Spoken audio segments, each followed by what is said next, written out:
The Korean Peninsula, a land steeped in rich history and culture, found itself at a crossroads in the aftermath of World War II.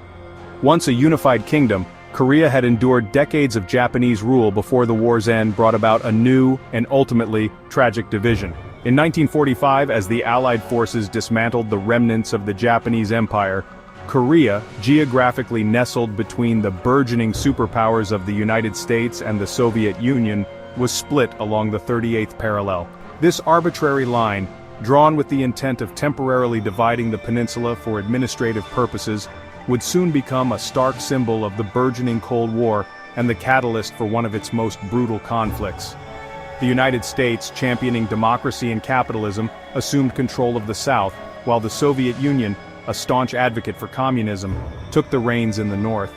This division, initially envisioned as a temporary measure until a unified Korean government could be established, quickly solidified into a rigid geopolitical reality. Two states, diametrically opposed in their ideologies and aspirations, emerged on the once unified peninsula, the Democratic People's Republic of Korea in the north and the Republic of Korea in the south. The seeds of conflict, sown with the stroke of a pen on a map thousands of miles away, took root in the fertile ground of ideological division and the global chess game of the Cold War. Both the North and South, harboring aspirations of reunification under their respective ideologies, viewed the other with suspicion and hostility. The stage was set for a conflict that would forever alter the fate of the Korean people and leave an enduring mark on the geopolitical landscape of East Asia. The partitioning of Korea, a nation with a shared history, language and culture, laid bare the tragic consequences of superpower rivalry. The Korean people, caught in the crosshairs of a larger ideological struggle, were about to face a brutal test of their resilience as the winds of war gathered on the horizon. The fragile peace that had settled over the Korean peninsula in the wake of its division proved to be short-lived. On June 25, 1950, tensions, long simmering beneath the surface, finally erupted as North Korean forces, under the command of Kim Il-sung, surged across the 38th parallel in a surprise attack. The invasion marked the beginning of the Korean War, a conflict that would become a defining moment in the early years of the Cold War and leave an indelible scar on the Korean psyche.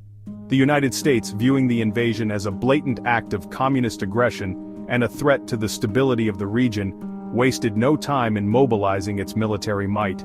Under the banner of the United Nations, American troops alongside forces from numerous other nations rushed to the aid of South Korea, determined to repel the communist advance. The war quickly escalated into a brutal and costly conflict, drawing in major powers on both sides and leaving countless civilians caught in the crossfire. The Korean War was a conflict of staggering brutality, marked by iconic battles that tested the limits of human endurance.